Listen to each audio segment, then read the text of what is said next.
Hey guys, how's it going? Welcome to this video. All right, we are going to be talking about check engine lights. If you guys don't know too much about check engine lights, it's probably one of the most worrying things.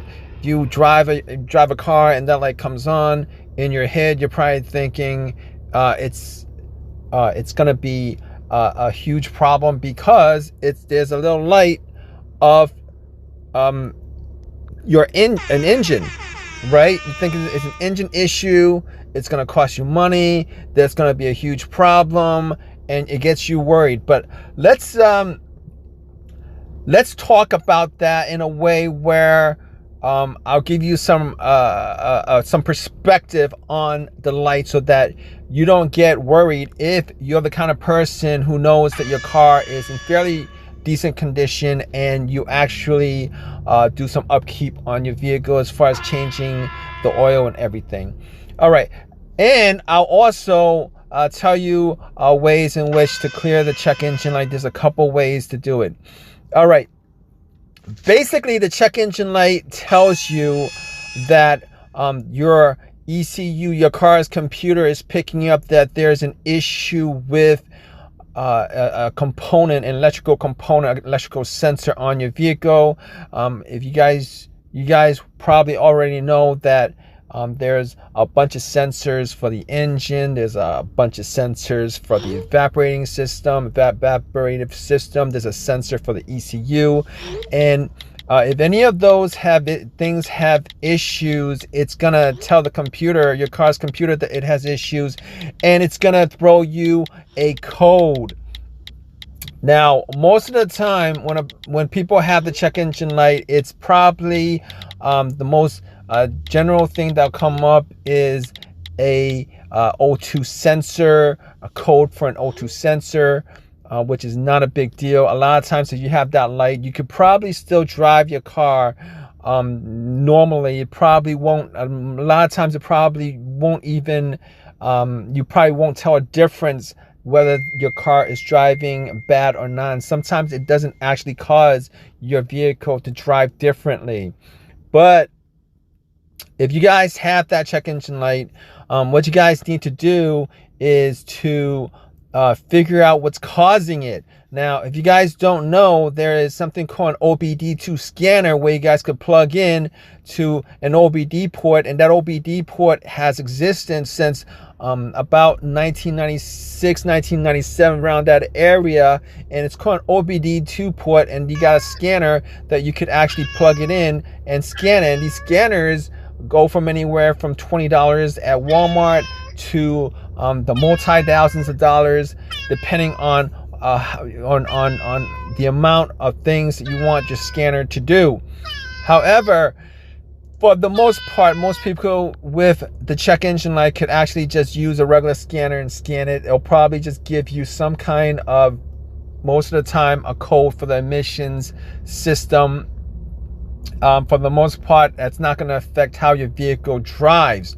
Now, I will tell you something. If you guys do get a code for the emission system, if you guys want to figure out like a quick way to try to resolve that situation, a lot of times it's your gas cap that's loose. You either got to tighten the gas cap, erase the code, and then drive it. The code doesn't come back.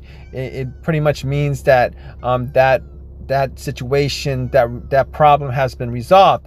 Now, if that problem has not been resolved, as a result of that, you might want to buy a brand new gas cap, or you might want to figure out exactly what's causing the code. It might be an O2 sensor, it might be your catalytic converter, it might be a bunch of different things, as far as maybe a master flow sensor, etc., etc. Kind of depends on what that code specifically is. Now, that's pretty much a generalized a perspective on what the check engine light is, what it does, and how it affects your car's ability to drive and to analyze data, etc., etc. Now, if you guys want to delete that code, I'm going to tell you guys how you guys can do it. There's a couple ways to do it. If you guys buy an OBD2 scanner, you guys can delete the code from the OBD2 scanner. 99% OBD2 scanners allow you to delete the code. Now, if you guys go to an AutoZone and have them read the code, they probably won't delete it for you, because if they delete the code, then if you have any issues, they could be liable for it. So they won't do that as a policy, pretty much. But you can do it that way. It's $20. It's well worth getting. If you guys own a car, you guys just plug it in and you just read anything that comes up as far as codes and information on your vehicle. However, if you guys are in a situation where you guys don't want to do that, what you guys could do is a couple other things. You guys could actually take the fuse off from the fuse box, the ECU fuse, ECM fuse. Now, the car these days have multiple ECM fuses, but older vehicles have one ECM fuse. All you gotta do is just read your cover and see what the fuse is, and then unplug it and plug it for a couple of minutes, plug it back in, and essentially what happens is that actually stops your ECU of electricity. Obviously, there's no electricity going through it. It's not going to save any information. It's going to delete it. It's gonna reset everything back to whatever it was, factory. It's a reset pretty much of your ECU. Another way you guys could reset your ECU is you guys could actually take the negative cable off the battery for about a minute, and essentially that does the same thing, where it actually resets your ECU, resets a lot of different things on your vehicle. And then after a couple of minutes, you just plug it back in, and essentially at that point you would clear the check engine light. Now, there's a difference between a check engine light and a blinking check engine light. Now, if you have a check engine light, you could probably drive it. You probably won't notice any kind of difference in your ability to drive the vehicle. However, if you have a blinking check engine light, there's a good chance that if you have a blinking check engine light, check engine light will tell you that there is something that is there's a problem with your vehicle that needs to be addressed immediately.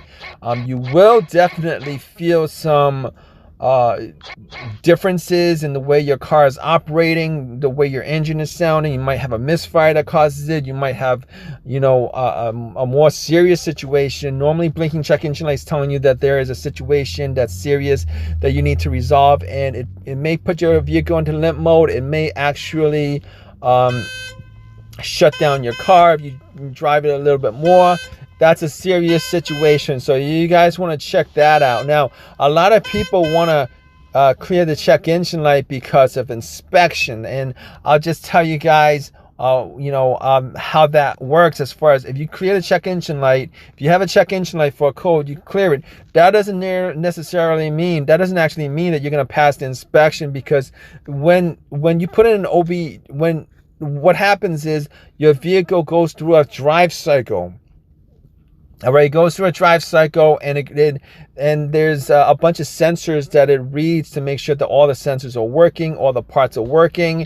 Now, normally what happens is if you have a check engine light, you could have one. If you take into inspection after clearing it, you can only have one code, one monitor that's not cleared, meaning that one sensor that the vehicle hasn't read yet. So you have to clear about 90% of the sensors before you take it to the inspection. When you clear the check engine light, you essentially erase the whole entire drive history. So you're gonna have to drive it for a good 25-30 miles. Some vehicles take a lot longer to do as far as the drive cycle is concerned, to check that to see whether that to see whether that check engine light comes back on or not. So in any case, your best bet, and I know a lot of people don't want to do this because it's expensive. For the most part, if you're trying to figure out how to delete your check engine light to pass inspection, chances are it's probably expensive. But you're probably going to have to resolve the issue if your check engine light comes back on immediately, or it comes on it comes on again after a little bit of driving, chances are there's an issue that you really need to fix, because it's going to keep on doing that. So anyway, I hope this has helped you guys out as far as figuring out your situation. Please subscribe. Please give me a thumbs up.